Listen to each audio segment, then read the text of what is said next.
அதான் நடந்த தவறுக்கு வருத்தம் தெரிவிக்கிறோம். அப்புறம் ஆவினில் வேலை கொடுத்துட்டோம். ஒரு படி மேலே போய் பிரச்சனையின் தீவிரத்தை அறிந்து இதை மட்டுப்படுத்த சிஎம்ஏ பேசிட்டாரு. அப்புறம் என்னதுக்கு ஆர்ப்பாட்டம்? முதல்வரின் நிர்வாகத்திறமையின்மை இல்லை முதல்வருக்கு இந்த நாட்டில் நடக்குது தெரியலன்னு நம்ம அசால்ட்டாக சொல்லிட்டு போகலாம். ஆனால் அதனால் பாதிப்புகள், உயிரிழப்புகள். நாங்கள் ஆர்ப்பாட்டம் வைப்பதோ இல்லை நாம் தமிழர் ஆர்ப்பாட்டம் வைப்பதோ இறந்து போன அஜித்குமாருக்கு மட்டுமல்ல, அடுத்து நாளை இறக்கப் போகிற எவனோ XYயை தடுப்பதற்கு. பாதிக்கப்பட்டோன்னா பர்சனலான ரத்த உறவுகள் கம்முன்னு இருக்காங்க. மற்றவனுக்கு என்ன வேலை? அடுத்து சாகப்படுத்தி யாராவது இருக்கலாம். என் தம்பியாக இருக்கலாம், என் பிள்ளையாக இருக்கலாம், என் சொந்தக்காரனாக இருக்கலாம், என் ஊருக்காரனாக இருக்கலாம். அது நடக்கக்கூடாதுன்னு நாங்கள் இந்த எதிர்ப்பு தெரிவிக்கிறோம். அதற்கு இன்றைக்கு ஏதோ அனுமதி மறுக்கப்பட்டுறதா கொடுத்துருவாங்க. இது ஏன்னா இது ஒரு மக்கள்கிட்ட இது ஒரு பெரிய எழுச்சியை உண்டு பண்ணிடுச்சு. அப்படி இருக்கிற சூழலில் தமிழ் தேசியத்தின் கடைசி நம்பிக்கை செந்தமிழ் சீமான் தான். இந்த மனுஷனையும் நம்ம விட்டுட்டோம்னா எந்த காலத்திலும் 150-100 வருஷம் கூட ஆகலாம். அப்படி ஒருத்தன் தோற்றுருக்க போது இங்கே இருக்கிறவங்களாம் மொக்கே ஆகிட்டா கூட ஆகிடும். அதனால்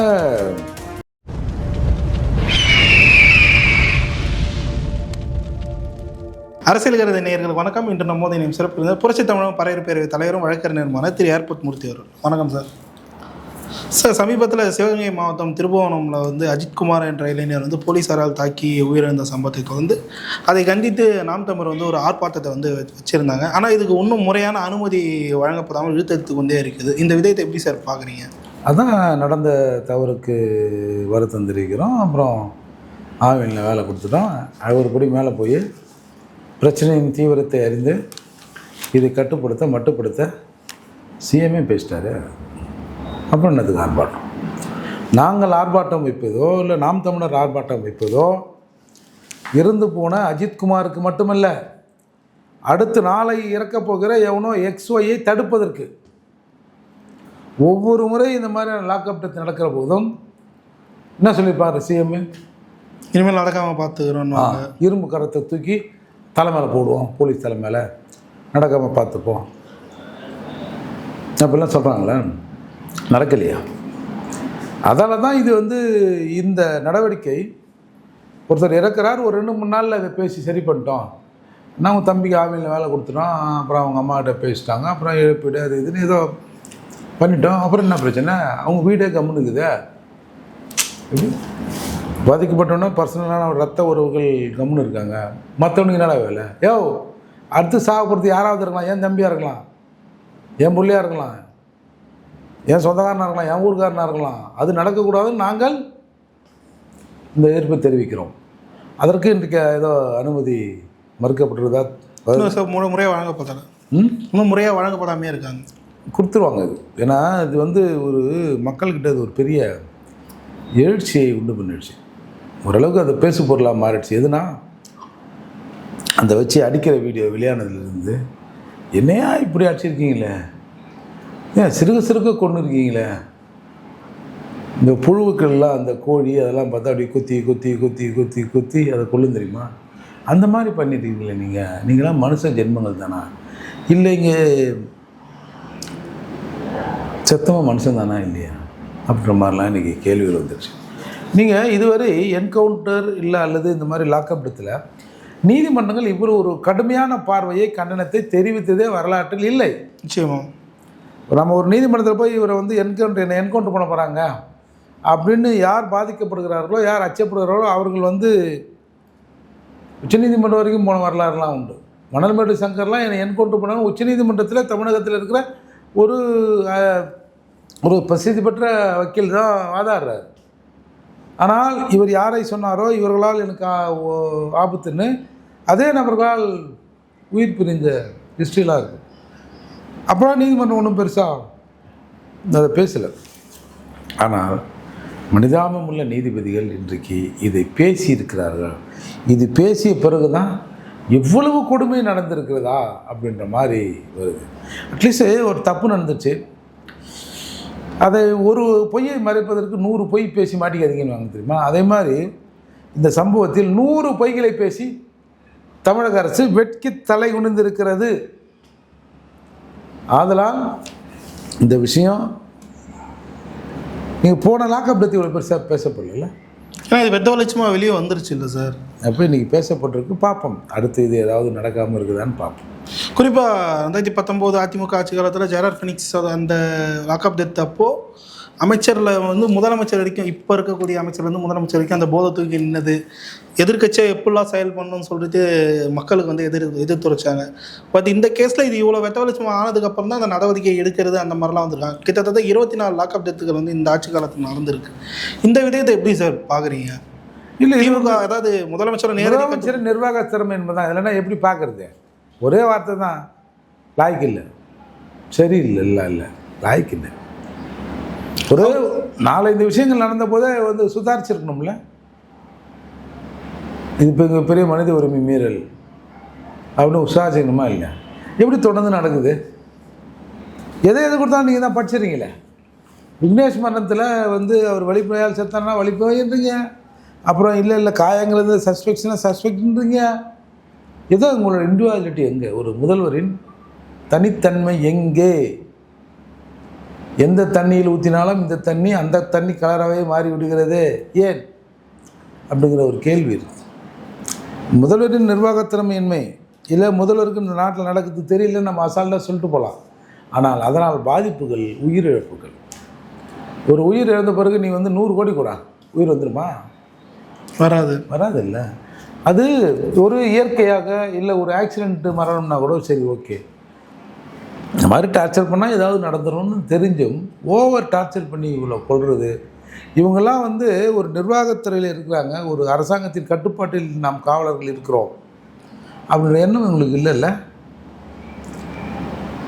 எவ்வளோ பேர் காவல்துறை அதிகாரி இருந்தாலும் நீங்கள் பார்த்தீங்கன்னா சார், பெரிய பெரிய கன்ஸ்ட்ரக்ஷன் கம்பெனியில் காவல்துறை அதிகாரி இப்போ ரிட்டையர்டு பெரிய ஐபிஎஸ் இருக்கிறாங்களா, அவங்கள தூக்கி ஒரு அட்வைஸராக போட்டுருவாங்க கம்பெனி. அந்த கன்ஸ்ட்ரக்ஷனில் பொதுவாக கன்ஸ்ட்ரக்ஷனில் சம்பளம் 1 லட்சம் 2 லட்சம் கொடுத்துருவாங்க. இவர் ஒன்றும் வரணும், அவர் பேர் அங்கே இருந்தால் போதும். சப்போஸ் அவனா மேலேருந்து ஊந்துன்னு செத்து போகிறான், ஒரு விபத்து நடக்குது, சரி விபத்து நடக்கிற போது அதை எடுக்கணும் இதை எடுக்கணும், அவங்க வீட்டுக்கு அதை கொடுக்கணும் இதை கொடுக்கணும், யாராவது 4 பேர் கேட்க தானே செய்வாங்க. அப்படி கேட்டோம்னா ஐயா வந்து உட்காந்துருப்பார். ஐயா நேராக போலீஸுக்கு ஃபோன் பண்ணுவார். எப்படி இருந்தாலும் அவங்க சபார்டினேட் கீழே வேலை செஞ்சவங்க போனவங்க தான் இருப்பாங்க. ஃபோன் பண்ணி ஆய்வு வேணும்னே, அது விபத்தானு நீ கேஸை போட்டு பார்த்துக்க, இந்த சாவு எடுக்கணும், ஒரு 10,000 தானே எடுத்துருப்போம், அப்படிலாம் நடக்கும் சார். இது என்னவோ இந்த காவல்துறையில் இருக்கிறவங்க இருக்கிற வரை ரொம்ப அட்டகாசம் பண்ணுறாங்க, அப்புறம் போனாலும் தங்கள் இன்ஃப்ளூயன்ஸை பயன்படுத்துகிறார்கள். போலீஸும் நம்மளேருந்து ஒருத்தன் தானே, இன்னும் புதுசாக அவங்கள வந்து மோல்டு பண்ணி அனுப்பலைல்ல. நம்ம அண்ணன் தண்ணியுமே மாமச்சன் தானே. அவன் அந்த துறைக்குள்ளே போன உடனே இந்த மாதிரியான அத்துமீறல்கள் ஈடுபடுகிறார்கள். இந்த அத்துமீறல் ஈடுபடுவதற்கு காரணம் ஒரு வகையில் வந்து ஒரு பணிச்சுமையாக கூட இருக்கலாம்னு நான் நினைக்கிறேன். சரி, போலீஸ் ஃபேமிலியாக ஒரு நெருக்கடியான சூழலில் வேலை ஒர்க் பண்ணுறாங்க. அதான் அந்த எரிச்சலில் போட்டு என்னத்தையாவது ஆட்டத்துக்கு மாட்டில் போடு, மாட்டத்துக்கு ஆட்டில் போடு, என்ன கேட்குறேன் பதில் பேச மாட்டேறேன் அப்படின்னு அவங்க இந்த ஒரு அந்த மனநிலைக்கு போய் அடித்து உடச்சி நிமித்தி எடுத்துறாங்களோன்னு நினைக்க தோணுது. எப்படி தமிழக முதல்வருக்கு இது நிர்வாகத்தின் மீது ஒரு பார்வை இல்லைன்னு சொல்கிறோமோ, அதே போல் அந்த நிர்வாகத்தில் உள்ள குளறுபடிகளை முதலில் அரசு களையணும். முதல்ல ஒரு வாரத்தில் 1 நாள் ரெஸ்ட்டு கொடுக்கணும். அவங்களுக்கு வந்து இன்சஃபின் போலீஸ்னால் அதை வந்து அந்த வேக்கன்சிகளை நிறுவனம், ஆளுகள் நிறைய எடுக்கணும். எடுத்தாருன்னா இதெல்லாம் ஓரளவுக்கு குறையும். முதல்வர் ரியாக்ட் பண்ணணும், பண்ணுறாரான்னு பார்ப்போம். இல்லை சார், குறிப்பாக இப்போ இதுக்கு முன்னாடி நடந்த லாக்அப் டெத்தில் கண்டிப்பாக உளவுத்துறை வந்து இது இந்த மாதிரி போவோம் இனிமேல் நடந்தான்றதை வந்து கண்டிப்பாக ரிப்போர்ட் வந்து திமுக கொடுத்து தான் இருப்பாங்க. அதெல்லாம் சரியாக ஆகலையா கையாளலையா இந்த விவகாரத்தில்? ஏன்னா தொடர்ச்சியாக நடந்துகிட்டே இருக்குல்ல. எதுவுமே அவருக்கு தெரியலன்னு தானே நான் சொல்கிறோம். எதுவுமே தெரியலன்றீங்க? ஏன்னா சார், ஆட்சிக்கே ஒரு ஆபத்து விளைவிக்கக்கூடிய ஒன்றா அமைய வாய்ப்பு இருக்குல்ல சார்? நிச்சயம் அதை உளவுத்துறை எச்சரிக்கைல. என் தலைவன் என்னோட முதல்வருக்கு 17 சக்கரை போடுற விஷயமே இப்போ தான் தெரிஞ்சிருக்கு. 17 சக்கரை போடுறாங்கண்ணா, அப்புறம் நான் என்ன சொல்லுங்க? அது இயல்பு தான். வயதானால் அந்த குறைபாடுகள் வருவது இயல்பு. அதால் எப்படியாவது உங்கள் பிள்ளைகிட்ட கொடுத்துட்டு போங்கன்னு பார்த்தா புள்ள உங்களை விட மோசமாக இருக்குது. என்ன பண்ணுறது? பேசாத என்னை பொறுத்தவரை கனிமொழி அவர்கள் ஒரு மிகச்சிறந்த ஆளுமையாக இருப்பதற்கான வாய்ப்பு இருப்பதாக நான் நினைக்கிறேன். அவங்கள தான் தமிழ்நாடு பாலிடிக்ஸ் சொல்லி விட பண்ணுறாங்களே. அதுதான் இது கொஞ்சம் போல அந்த அக்காக்கிட்டையாவது கொடுத்து தமிழ்நாட்டை ஆண்டுக்குன்னு பாருங்கன்னு ஒரு ரெக்வஸ்ட்டை நம்மனா ஆர்டராக போட முடியும். ரெக்வஸ்ட் பண்ணுறோம். ஏன்னா இன்றைக்கு துணை முதல்வர் ஏதாவது ரியாக்ட் பண்ணியிருக்குங்களா? ஏதாவது பண்ணாரா? ஒன்றுமே இல்லை. எல்லாத்துக்கும் வாய வைக்கிற சேகர் பாபு அவர் ப்ரெமிசஸில் நடந்திருக்கு. இந்து சமய அறநிலைத்துறையின் கீழ் இருக்கிற கோயில் இருக்கிற கோசாலையில் நடந்திருக்கிற கொலை இது. எங்கே போனார் தெரியலையே. எல்லாத்தையும் பேசுவார். நீ அமெரிக்க அதிபர் வந்து யார் அவர் பேர் இப்போ ட்ரம்ப்புக்கு ஒரு பைப் விடுனாலும் இங்கேருந்து 2 பைப்பாக விடுவார். அம்மாம்பரி ஆள் அவர் கப்சிப்புன்னு மூச்சே காணுங்க. எலெக்ஷன் டைம் இன்னும் இருக்குது, ஒரு 8 மாதம் தான் இருக்குது. இந்த டைமில் இந்த மாதிரி ஒரு பெரிய இஷ்யூ நடந்திருக்கு. இந்தியா முழுக்க இது பேசப்படுதுன்றப்போ திமுகவுக்கு இது மிகப்பெரிய ஒரு பிளாக் மார்க் தானே சார்? கண்டிப்பாக தேர்தலில் எதிரொலிக்கும். இது மக்களுக்கான பிளாக் மார்க் சார். திமுகலாம் ஒன்றும் பிளாக் மார்க் இல்லை சார். சரி, என்ன இப்போ நாடாரில் ஒருத்தர் போட்டாங்களா? சரி, ஒட்டுமொத்தமாக நாடாருன்னு பார்க்காது, ஓட்டுக்கு ஒரு 1000 ஏற்றி கொடு, முடிஞ்சு போச்சு. நாடார்களுக்கு மொத்தமா இல்லை எல்லாருக்கும் என்ன இப்போ அல்ல குறையாத அட்சய பாத்திரம் நம்ம வச்சுருக்குறோம். எம்மாங்குதுன்னே நமக்கு தெரில. எடுத்து விடு, அடுத்த தடவை திருப்பி வந்தோம்னா சரி பண்ணிக்கலாம். ஆனால் இதை சரி பண்ண போய் அந்த பேசின ஃபோன் கால் விஷயமோ இப்போ ஒரு சர்ச்சை எழுப்பியிருக்கு. சாரி தெரியாமல் நடந்துருச்சு, இனிமேல் நடக்காமல் பார்த்துக்கிறேன் அப்படின்னு சொல்லிட்டு ஸ்டாலின் அவர் வந்து சொன்ன விஷயம். ஆல்ரெடி 24 நடந்திருக்கு. 25வது நடக்கும்போது தான் இவர் இந்த சாரியை சொல்கிறாருன்னா இப்போ அவரோட அந்த கெப்பாசிட்டி எந்த அளவுக்கு இருக்குன்னு ஒரு கேள்விக்கு எழுப்ப ஆரம்பிச்சிருக்குங்க. சரி, அதை தான் சார் எல்லோரும் சொல்கிறாங்க. இது இவ்வளோ பெரிய பூதாகரமாக இன்றைக்கி நீதிமன்றத்தால் விமர்சிக்கப்பட்ட பிறகு தான் இது சிக்கலை உண்டு பண்ணோம் அப்படின்னு அவர் போய் அந்த அம்மாக்கிட்ட போய் அதையே கொண்டாடுறேண்ணா பல பேர்.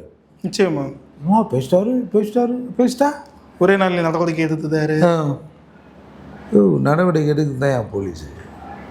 சமூகம் தான் நடவடிக்கை எடுக்கணும். அதை விட்டுட்டு அவர் சொன்னார் இவர் சொன்னார், அதுக்கப்புறம் சரி மூச்சு பார்த்தோன்னே என்னடா அப்படிங்குது அப்படின்னு எடுக்கிறது இல்லை சார். இது என்ன இந்த நாட்டில் மனிதர்கள் இருப்பதா இல்லையா அப்படிங்கிற சூழல் ஏற்பட்டு போச்சு. இது வந்து முன்னாடி சொன்னாங்க, இது வந்து போலீஸ் ஸ்டேட்டாக மாறுது. போன தடவை சொன்னாலும் இப்போ எவனுமே அதை பேச மாட்டோம். பல ஆக்டர்ஸ்கள் வந்து பேசினதை நம்ம பார்க்க முடியும், போராளிகளாக மாறினதை வந்து பார்க்க முடிஞ்சுது. இந்த ஆட்சி காலத்தில் ஒருத்தர் கூட இது வரைக்கும் வாய் திறக்காமல் இருக்காங்க. செவில் பிஞ்சிரும் போ அந்த பக்கம். MS பாஸ்கர் மட்டும்தான் ட்வீட் போட்டிருக்காரு, வேறு யாருமே போடல. அவர் பாவம். அப்போது உண்மையான மனுஷன் அந்த ஆள் மனுஷன் தான் பழகுது, மிச்செல்லாம் பொறுக்கி திங்கிற பயலவு பழகுது. குறிப்பாக ஆனால் சார் இறுதியாக ஒரே இருக்குது சார், இந்த போராடக்கூட எதிர்கட்சிகளுக்கு வந்து அனுமதி வழங்காமல் ஆனால் இங்கே நடக்கக்கூடிய தவறுகளையும் வந்து அவங்க கண்டுக்கக்கூடாது அப்படின்ற ஒரு விஷயத்தை வந்து திமுக பண்ணுது. இதுவே அவர்கள் எதிர்கட்சியாக இருக்கும்போது ஏகப்பட்ட போராட்டங்களை வந்து பண்ணதை. ஆமாம், நீங்கள் ஏன் விட்டீங்க அப்போ? அதிமுக ஏன் விட்டதுன்ற ஏன் விட்டீங்க? மனிதாபிமானம், இந்திய அரசியல் சட்டம் கொடுத்துக்கிற உரிமைகள், அதான் நீ பார்த்தா நான் பார்க்கணுமா அப்படின்னு ஒன்று இருக்குல்ல சார். அதனால தான் இன்றைக்கி வந்து எதுவுமே பெருசாக வெடிப்பதற்கில்லை, பெருசாக இது வந்து பேசப்படுவதில்லை, பெருசாகவும் இதுக்கு ஆக்ஷனும் இல்லை சார். இப்போது அதை தொடர்ந்து 6 மாதத்துக்கு முன்னாடி ஒரு ஆட்டோ டிரைவர் வந்து இந்த மாதிரி கஸ்டடி கூட்டின்னு போயிட்டு தாக்கக்கூடிய வீடியோக்கள்லாம் வெளியாகிருக்கு. இப்போது காவல்துறை மூத்த அதிகாரி என்ன சொல்லிங்க, இந்த மாதிரி தனிப்படை, அதாவது தனிப்படையாக வச்சுருக்கக்கூடிய சில அமைப்புகள்லாம் வந்து கேன்சல் பண்ணணும் அப்படின்ற உத்தரவும் போட்டிருக்காங்க. ஸோ அரசாங்கம் இதில் நடவடிக்கை எடுத்துள்ளதுன்னு ஒரு பக்கம் வந்தாலும் பழைய காணொலிகள் மறுபடியும் பல வந்து இப்போ வெளியே வந்திருக்கு. அதாவது தனிப்படைங்கிறது ஒன்றும் பெருசு ஒன்றும் இல்லைங்க. ஒரு ஸ்டேஷனில் அராத்தா 4 பேர் இருப்பாங்க. அராத்தனா பச்சாபாவமே இல்லாத அடிக்கிறவங்க ஒரு 4 பேர் இருப்பாங்க. அங்கங்கே இந்த நாள் பொறுக்கி போட்டு ஒரு டீம். இது தூக்கிச்சுன்னா புழிஞ்சு எடுத்து வந்துடும் அப்படின்னு. அவங்க யூனிஃபார்மில் இருக்க மாட்டாங்க. அவங்க வந்து ஒருத்தனை செக்யூர் பண்ணி போகிறாங்கன்னு வச்சுங்க, ஒரு நேம் பேடும் இருக்காது, அதுவும் இருக்காது, எதுவும் இருக்காது. இப்போ இந்த டிஸ்ட்ரிக்டில் ஸ்பெஷல் பார்ட்டி, எஸ்பியோட ஸ்பெஷல் பார்ட்டின்ட்டாங்கன்னு வச்சிங்களேன், நீ எந்த ஸ்டேஷனில் போய் கேட்டாலும் இந்த மாதிரி ஆள் இல்லை. நம்ம ஸ்டேஷனில் கூட போய் பார்க்கலாம், யாரும் ஸ்டேஷனில் விசாரணைக்காக கொண்டு போயிருக்க மாட்டாங்க. அப்போ அவங்க எங்கே கொண்டு போயிருப்பாங்க? எங்கேயாவது ஒரு ப்ரைவேட் பிளேஸ் எடுத்து வச்சுருப்பாங்க. அதில் போய் கட்டியை போட்டு கடை இருக்கலாம். இவங்களுக்கு எப்போ நினைக்கிறாங்களோ அப்போ விசாரிக்கிறது, அடிக்கிறது, அந்த மாதிரியான விஷயங்கள் இயல்பாக நடக்கும். அதே மாதிரி திருட்டு வழக்கில் இப்போ ஜட்ஜி கேட்டார்ல, ஏன் கம்ப்ளைண்ட்டு ரிசீவ் பண்ண இதை எஃப்ஐஆர் போடாமல் விசாரிச்சுக்கிறீங்க அடிச்சுக்கிறீங்கன்னு. இந்த மாதிரி திருட்டு வழக்கில் எஃப்ஐஆர்லாம் போட மாட்டாங்க. முதல்ல பொருள் ரெக்கவரி ஆகுதா, நான் எங்கன்னா எடுத்துக்கிட்டு வச்சுக்கிறேன்னா, ஏதாவது தேருமா, களவு போகணும் எதனா கொடுக்க முடியுமா அப்படின்னு பார்த்துட்ட பிறகு தான் எஃப்ஐஆர் போடுவாங்க. ஏன்னா எஃப்ஐஆர் திருட்டு போனது எஃப்ஐஆர் போட்டால் மாதம் க்ரைம் மீட்டிங்கில் இன்னும் என்னையா இத்தனை சவரம் திருட்டு போயிது, இத்தனை எஃப்ஐஆர் இருக்குது, ஒன்றுத்தையும் பிடுங்காமல் தண்டக்கரமமாக சுற்றின்னு வரீங்க அப்படின்னு உயர் அதிகாரிகள் கேட்டு விடுவார்கள் என்கிற அடிப்படையில் சாதாரண ஜனங்க போனால் கம்பெனியில் வாங்கி வச்சுப்பாங்க. கொஞ்சம் விஐபிங்க, கொஞ்சம் இந்த மாதிரியான செல்வாக்குள்ளவங்க போனால் ஒரு சிஎஸ்ஆர் போட்டு கொடுத்துட்டு கொஞ்சம் அப்படி தேடுவாங்க. எந்த குற்றமும் பர்டிகுலராக போய் யாரையும் பிடிக்கிறதில்ல. எதையாவது ஒன்று பிடிப்போம், அதில் இது அதுன்ட்டுவான், அப்புறம் சேர்த்து அப்பா இது முடிஞ்சுதுப்பா இந்தப்பா போங்கப்பா. அப்படி தான் இங்கே சயின்டிஃபிக்கலாக ஒரு பெரிய இன்வெஸ்டிகேஷன் சிஸ்டம்லாம் இங்கே இல்லை. அடி மிதி சாணி வருதா சொல்லிட்டானா ஓகே விடு, அப்படி தான் போகுது. கொஞ்சம் நாகரிகம் வளர்ந்துருக்கிறது. எல்லா ஊர்களிலும் இன்வெஸ்டிகேஷன் முறை மாறி இருக்கிறது. அதுக்கேற்ற மாதிரி நாமளும் கொஞ்சம் சயின்டிஃபிக்கலாக மாறணும். முதல்ல போலீஸ்காரர்களுக்கு அவங்களுக்கு அந்த படிச்சுமை இல்லாமல் பார்த்துக்கணும். அவங்களுக்கு கொஞ்சம் ட்ரைனிங் தரணும். கொஞ்சம் இந்த மனோதத்துவ சம்பந்தமாக அவங்களுக்கு சில பயிற்சி வகுப்புகள் எடுக்கணும். பப்ளிக்கை அணுகிறதுக்கு எப்படின்னு சொல்லித்தரணும். பெரிய படித்தவனாக இருப்பான், ப்ரொஃபஸராக இருப்பான், என்ன வேணும், எங்கே 10வது படிச்சு வச்சு ஒரு போய்ட்டு அப்புறமா ஐயா இல்லை சார் நீ சரி போலீஸ் ஸ்டேஷனில் போனால் உன் பேர் என்னான்னு கேட்பாங்க சார். அப்படியே செத்துற மாதிரி ஆகிடும். உடம்பில் இருக்கிற எல்லா நரம்புகளும் அப்படியே சுருங்கி அப்படியே செத்து போயிடும். என்ன உன் பேர்ண்ணா, மொபைல் பேர்ண்ணா, இவர் பெரிய ஐஏஎஸ் படித்தவர் மாதிரி, ஐபிஎஸ் மாதிரி 10 படிச்சிருக்கோம். இது கேட்கும், உன் பேருண்ணா, அட்ரஸ் சொல்லு, உன் ஃபோன் நம்பர் சொல்லு, நீங்கள் வாங்க போங்க அப்படின்னு தமிழில் ஒரு வார்த்தை இருக்கிறதே பெரும்பாலான போலீஸ்காரர்களுக்கு தெரியாது. மறந்து போச்சோ இல்லை தெரியாதோ. அவனை இவனை இப்படியே அவர்கள் பேசுகிறாங்கன்னா அந்த பணிச்சுமையும் அதில் ஒரு காரணம், திமிரு ஒரு காரணம். அதனால் எது இருந்தாலும் அதை ஒழுங்குபடுத்தணும். நான் சொல்லுவேன், காவல்துறை என்பது ஒரு கடவுள் போல், மனிதனை காக்கிறவன். ஒரு வீட்டில் பிரச்சனை, ஒரு பொண்டாட்டி இருக்கா, ஏங்க வீட்டில் பிரச்சனைங்க அப்படின்னு புருஷனுக்கு ஃபோன் பண்ணுறான்னு வச்சுக்கோ. புருஷன் வெளியூரில் இருப்பான், வேலையில் இருப்பான், வரத்துக்கு 2 மணி நேரம் 3 மணி நேரம் ஆகும். ஆனால் போலீஸு 10 நிமிஷத்தில் வந்துடும். அப்போ காக்கிறதுல போலீஸ் தானே கடவுள். அப்படி காக்கிற கடவுளில் அந்த சிஸ்டத்தை ஒழுங்குபடுத்தி போலீஸ் சரியாக இருந்தால் மக்களுக்கு எல்லாமே நல்லாயிருக்கும் சார். அந்த துறையை கையில் வைத்துட்ருக்குற முதல்வர் நல்லா இல்லையே அப்படிங்கிற வருத்தத்தில் தான் நாம் சில விமர்சனங்களை வைக்கிறோம். அதால் முதல்வர் இதிலிருந்தாவது கொஞ்சம் சுதாரித்து இதெல்லாம் சரி பண்ணால் நல்லாயிருக்கும். அதால் எல்லா வகையான ஆயுதங்களையும் திமுக பயன்படுத்தும். அதாவது அதை எது சொல்லி ஆட்சிக்கு வரணும், ஆட்சிக்கு வந்த பேர் பணம் சம்பாதிக்கணும், அந்த பணத்தை வைத்து ஆட்சியை நிலைத்துக் கொள்வது திமுகவின் திட்டம். அந்த திட்டத்தை சரியாக கையாளுகிறார்கள். ஏன்னா ஏக்கச்சக்கமாக இது கொஞ்சம் போட்டால் சுற்றி வரப்போகுது. இப்போ என்ன ஆகுது, 2 கிலோ கறி உள்ளக்குது, அதில் 2 எலும்பு போட்டால் என்ன ஆகுது, என்ன ஆகுது? சரியான லாஜிக் தானே. நான் ஒரு ஆட்சி பண்ணுவேன், நீ அதில் கொடுத்தோம் இதில் கொடுத்தோன்னு நீ பான்னு சொல்லினே இருப்பேன். அப்போ அது ஜனங்கிட்ட போய் நிற்கும்ல. அதால் அவர்கள் அதை அனுமதிக்க முடியாது. அவர்கள் பார்வையில் திமுக செய்வது சரிதான். மக்கள் தான் அதை முடிவு பண்ணணும். நம்ம தான் என்னையா அது மாதிரி நடக்குது அப்படின்னு பார்க்கணும். இப்போ நீங்கள் ஒரு சேனல் வச்சுருக்கீங்க, இப்போ அவங்களுக்கு ஒரு மாதம் ஒரு 5 லட்சம் தரேன்ப்பா, திமுக அதெல்லாம் செய்தி போடணும் வேணான்னு சொல்லுவீங்க. பணத்தையே பார்க்காதவங்க திடீர்னு பார்க்கும்போது அந்த ஆசை வரதான் செய்யும். அதை தான் நமக்கு, அதுக்கு தான் சொன்னேன், ஒரு ஜான வயதுக்கு தான் எல்லாத்தையும் விற்கிறேன், இப்போ நிற்கிறேன்னு. ஆனால் தொப்புளுக்கு மேலே கஞ்சிக்கிறவங்களாம் விற்கிறீங்களாடா, டே நல்லா இருப்பீங்களாடா. படித்தவன் தவறு செய்தால் ஐயோ என போவான் அப்படின்னு இருக்குது. நீங்கள் எப்போ ஐயோன்னு போகிறீங்களே தெரில. அதனால் எல்லாமே இப்போ மணி மைண்ட் ஆகிப்போச்சு. அந்த பண தேவைக்காக எதையும் விற்பதற்கு இவர்கள் தயாராகி விட்டார்கள். அதனால் இவங்களுக்கு வியாபாரம் ஓடுது. ஆனால் சார் நீங்கள் சொல்கிற மாதிரி அது ஒரு கார்ப்பரேட் அரசியலுக்குள்ளே சேர்ந்துட்டாங்க. இப்போ வரக்கூடிய கட்சிகளும் அதை ஃபாலோ பண்ண ஆரம்பிச்சு. குறிப்பாக இப்போ தாவேகா உள்ள வராங்க, அவங்களும் ஒரு கார்ப்பரேட் டைப்பான ஒரு அரசியல் கட்சியை வந்து நடத்த ஆரம்பிச்சிட்டாங்கன்ற பட்சத்தில் பொருளாதாரம் இல்லாத நாம் தமிழர் போன்ற கட்சிகள்லாம் வந்து காணாமல் போயிடும் அப்படின்ற ஒரு நரேட்டிவ் வந்து செட் பண்ணுறாங்களே சார். அதுக்கு தான் தோக்கிற கட்சி அது. அவர் என்றைக்கு ஆட்சி அதிகாரத்துக்கு வருவார்கள் அப்படின்னு சொல்கிறான். ஏய், உன்ன மாதிரி திட்டு கமெண்ட்லாம் வரும்போது ஏன்டா அவங்க வரக்கூடாது அப்படின்னு மக்கள் வந்து அலையாக திரும்பணும்ல. இவனை ஒருத்தனா தானே இருக்க வேண்டியது. சிரமப்பட்டு 13 வருடங்கள் ஆகுதுல்ல. சொல்லுங்க. இன்றைக்கி நம்ம நாம் தமிழரின் ஆதரவாளர் மூர்த்தி என்பதால் நான் இந்த அரசியலை சொல்லலை. சீமானை தாண்டி ஒருத்தர் வந்து ஒரு நல்ல இதை விட சீமான் பேசுகிற அரசியலை விட கொஞ்சம் வீரியமாக இன்னொருத்தர் பேசுகிறான்னு ஒருத்தர் காட்டுங்க. நம்ம அவருக்கும் சப்போர்ட் பண்ணணும். அது மாதிரி ஒருத்தர் இல்லையே.